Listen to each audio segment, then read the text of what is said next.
Hello YouTube, this video is not going to be such a good video because I've got some bad news, really bad news. I'm just sat here chilling in front of my Dovi tank.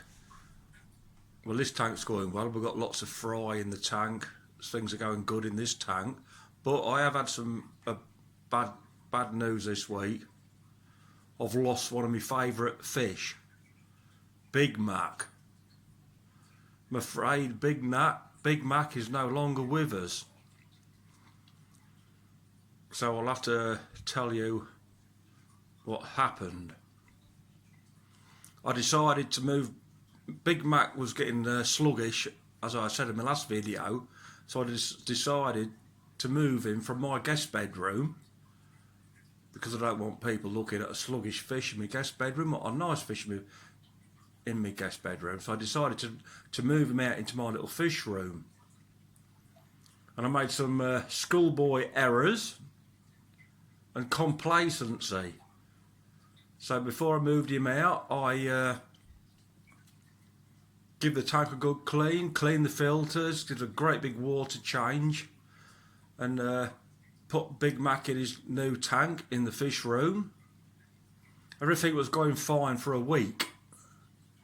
And then, this last weekend, I had a wedding to attend, which was a family wedding, 3 days. I was away from home 3 days. And I came home, and to my horror, Bigmac had passed. So, I feel quite guilty for it, to be honest, because I think I killed him with kindness, cleaning the filters and all the big water changes and trying to make sure he's got a good tank to go to. Complacency, not checking the water and all that stuff, and going away. I come home and I had high ammonia in the tank. When he was dead when I got home, and I checked the tank, the ammonia was through the ceiling. The tank was been running for 4 years, but over cleaned the tank, so bit of a sad day. So anyway, you win some, you lose some. That's not a very good thing to say, but in the hobby you have ups and downs. The last time I had a downer like this, well, this is Wolfie. The last time I had a big downer like this was when Wolfie's dad went carpet surfing. Well, Wolfie's dad jumped out the tank, and I got up one morning and he was on the carpet. Well, that was about 7 years ago, but this is my worst fish keeping day for about 7 years. Anyway, we'll have to look upwards, onwards and forwards. So I'll show you what's happening with Bigmac's tank, and I've got some of Bigmac's young babies coming on, so I'm going to bring them on. So I'll put you on pause and we'll move along. Yeah, so what I have here is a tank with some of Bigmac's offspring. They're very scatty at the moment. They're about 1.5 inches long. So I've probably got about 20 or so. But now I'm going to make sure I grow some of these out, because I need a replacement for Bigmac. Bigmac's got to live on. They're very scatty, but they've got the red eyes coming through and the tri-spots, so I'll just pause you and show you some more what I've got.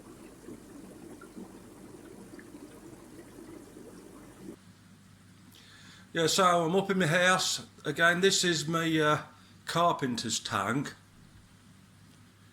So what I did, I put 3 little Trimacs on here to see how they'll get on and to grow them out, sort of thing, and they're seem to be holding their own. So I've got 5 Carpenters in here, which I believe are all females, which I'm quite disappointed about. Let's see if we can see some little Bigmacs. I also got some Festae in here. Oh no, there's a new addition. Impulse buy, what my wife wanted to buy. We got a blooming Oscar. Anyway, we'll talk about him on another video. So let's have a look what we got. They're all Festae fry, what I've bred myself. I'm trying to find what a Bigmac. There's 3 in here. There's one little Trimac from Bigmac. Well, he'll grow out in here as long as he can avoid trouble. This is like a 200-gallon tank. There's 3 of them. I'm quite fortunate that I don't have to buy. I don't really buy many fish these days. Most of them are homebred. But I need to. That's a Festae. I need to grow another big male Trimac. Anyway, we'll move on. I'll show you what I've put in Bigmac's old tank. So this is the fish I've put in Bigmac's old tank. This is a homebred male umbi. He's about 7 inches. I'm gonna have named him already. He's called me Woad Warrior. He'll get a lot more blue on him, and he's already turning into a nutcase. Like he's one of Crazy Joe's offspring.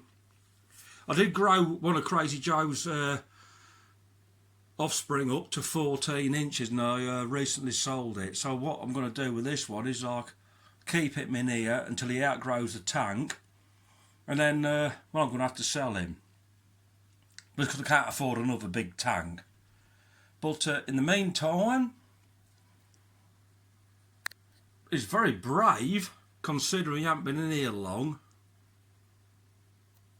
But he keeps attacking the...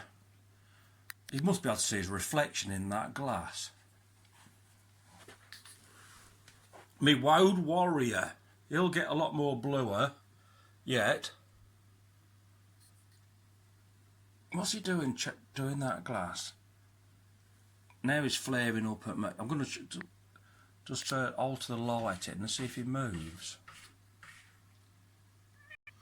So I've put the light on what's behind me now, so I'll probably get more reflection, more glare, but he won't be able to see his own. He's looking at me and flaring up.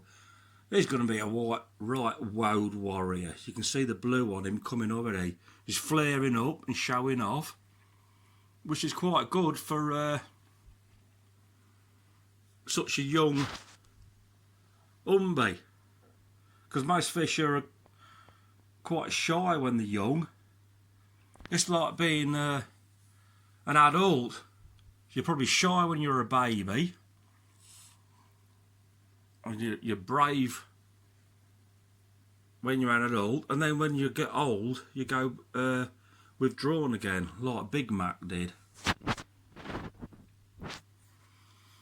Anyway, that's me Woad Warrior. I'll show you Woad Warrior's dad, and then we'd better wrap this one up. This was supposed to be a tribute to poor old Bigmac, but this one's got such potential. I'll put you on pause and we'll show his dad.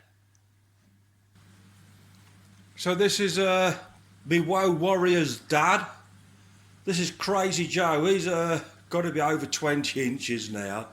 He's a monster. So this is his dad. People probably know what watched my channel before, but this is Crazy Joe. He's doing great. I don't think he'll ever win any beauty competitions. In fact, his offspring look more beautiful than him, but he's so big you can't help but love him. Crazy Joe and little Miss Molly. So where should we go from here? This was meant to be a Bigmac like tribute sort of video, but it's turned into like a mini fish room tour. We'll have a quick scoot round and then we'll better wrap this up. Poor old Bigmac. I'll have another big try, Mac. He was like, when I measured him, he was 14 inches, 7 inches high. I never measured him across his back, but he must have been about 4 inches across his back, and he weighed 145 grams. Not Joe, Bigmac I'm talking about. Anyway, I'll pause you, and I better get moving on quick. While we've got the camera out, we'll just say hi to one or two fish. That's Bomber. Bomber the Beano, he's doing well. Getting quite cross with me. As usual. He was a shy fish when he was young, but he's coming of age. So we'll just have a quick scoot around. Chancho tank. This tank always looks dark. We've got all the millions of little micro bubbles on there because he's had a monster water change today. So there's tank. Still getting cross with JCB, who's looking as gorgeous and beautiful as ever.